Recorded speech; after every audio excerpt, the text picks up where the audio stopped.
है। जी हाँ। तो ये आईआईटी कानपुर में आपने ये रिसर्च किया? जी हाँ। दोस्तों, ये बहुत ही ताज्जुब की बात है कि माँ के दूध में भी पेस्टिसाइड्स यानी कीटनाशक हैं।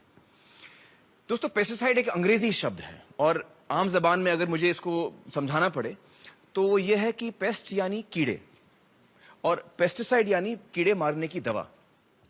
अब हम इसको कहते तो दवा है, लेकिन दरअसल ये जहर है जो कीड़ों को मारता है। जैसे आपने घर में सुना होगा कि चूहे मारने की दवा या कॉकरोच मारने की दवा। अब ये दवा से चूहे या कॉकरोच की सेहत अच्छी नहीं होती, बल्कि वो उसे खाने के बाद मरता है। इसलिए ये समझना बहुत जरूरी है कि ये दवा नहीं, जहर है।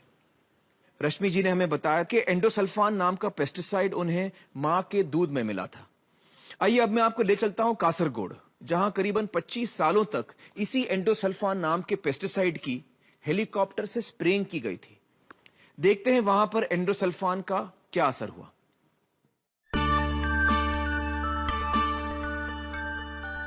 केरल को ईश्वर की धरती कहा जाता है। कुदरत ने इसे बेतहाशा खूबसूरती बख्शी है। केरल सरकार ने कासरगोड जिले की उपजाऊ जमीन पर काजू की खेती करना शुरू किया। सन 1976 से काजू के पेड़ों को कीट से बचाने के लिए एंडोसल्फान नाम के एक कीटनाशक का छिड़काव शुरू किया गया। कासरगोड जिले की 15,000 एकड़ जमीन पर हेलीकॉप्टर से यह जहर छिड़का गया। ईश्वर की धरती पर यह जहरीली बारिश लगातार 25 साल चली। लाखों लीटर एंडोसल्फान यहां की जमीन पर ही नहीं, लोगों की रगों में भी उतर गया। जिंदगी मौत से बदतर हो गई। 5,000 से ज्यादा लोग इस जहर से तबाह हुए। जन्म के 13 दिन बाद तक इसे वेंटिलेटर पर रखना पड़ा। हाथ पांव ने कभी काम किया ही नहीं। ये पहले देख सकता था, अब बिल्कुल नहीं। दर्दनाक मौत के खौफनाक मंजर जिसे देखकर रूह कांप उठे। कासरगोड जिले के एक छोटे से कस्बे में पिछले 30 सालों से इस जहर से पीड़ित लोगों का इलाज कर रहे हैं डॉक्टर मोहन कुमार।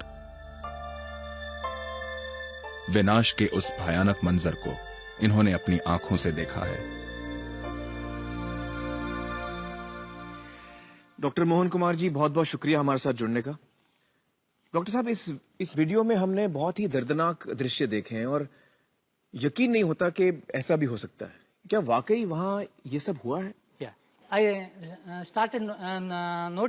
मैंने जब कासरगोड में डॉक्टरी शुरू की तब मैंने देखा कि ज्यादातर सभी घरों में ऐसे पेशेंट थे जो एक लंबे अरसे से बीमार थे। क्रॉनिक पेशेंट्स थे। Cancer, neurological problem, cerebral palsy, दिमाग का लकवा, मानसिक बीमारियां, मिर्गी के दौरे, बच्चों में विकलांगता। एक दूसरी चीज, महिलाओं में मिसकैरेजेस यानी गर्भपात। ऐसा भी हुआ है कि एक ही महिला का 10 बार गर्भपात हो गया। 10 बार? कुछ तो यकीनन वहां पर गलत हो रहा था। इतनी बड़ी तादाद में इतने सारे बीमार लोग, और वो भी इतने छोटे से इलाके में। ये सभी मरीज 2 छोटी छोटी नदियों के किनारे पे बसे हुए थे, जहां पॉल्यूशन का नामो निशान नहीं था, कोई फैक्ट्री नहीं थी, किसी किस्म का प्रदूषण नहीं था। फिर इतनी बीमारियां क्यों आईं, समझ में नहीं आ रहा था। तब मुझे अंदाजा ही नहीं था कि इस सब के पीछे एंडोसल्फान है।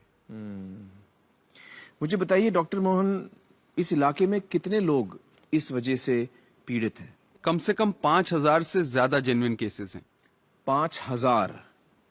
तो ये सब शुरू कैसे हुआ? 1976 से कासरगोड में हेलीकॉप्टर से ये स्प्रे होना शुरू हुआ।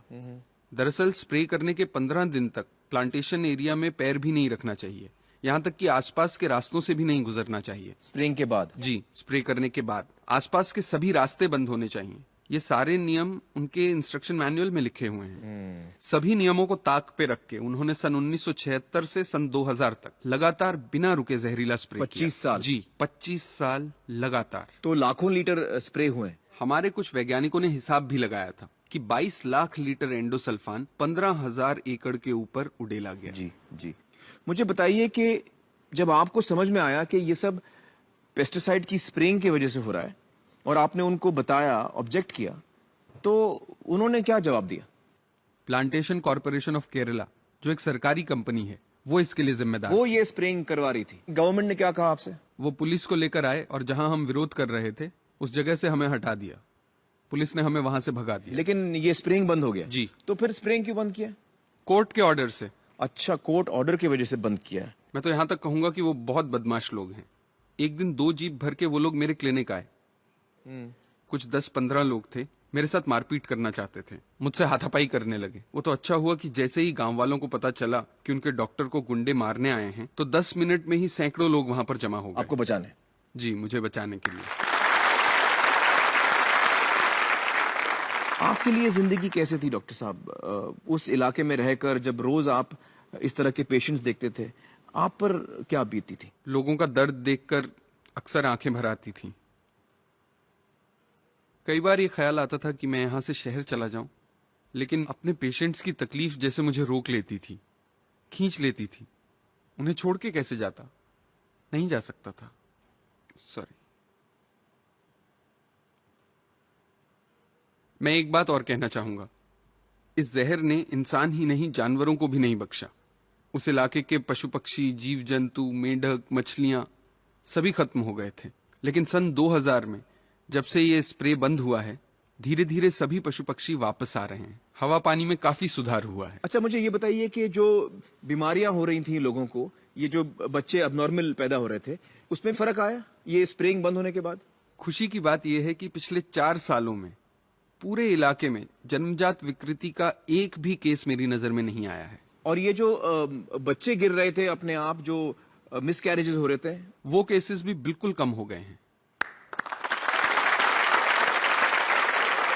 डॉक्टर मोहन, आपने बहुत साहस दिखाया है, बड़ी हिम्मत दिखाई है और आप बहुत ही अच्छा काम कर रहे हैं। बहुत बहुत शुक्रिया यहाँ आने का और हमारे साथ बातचीत करने का। Thank you so much. Thank you. Thank you. तो दोस्तों, ये वही एंडोसल्फान पेस्टिसाइड है जिसके बारे में रश्मि जी ने हमें बताया था कि उनके टेस्ट में मां के दूध में एंडोसल्फान की मात्रा परमिसिबल लिमिट से 800%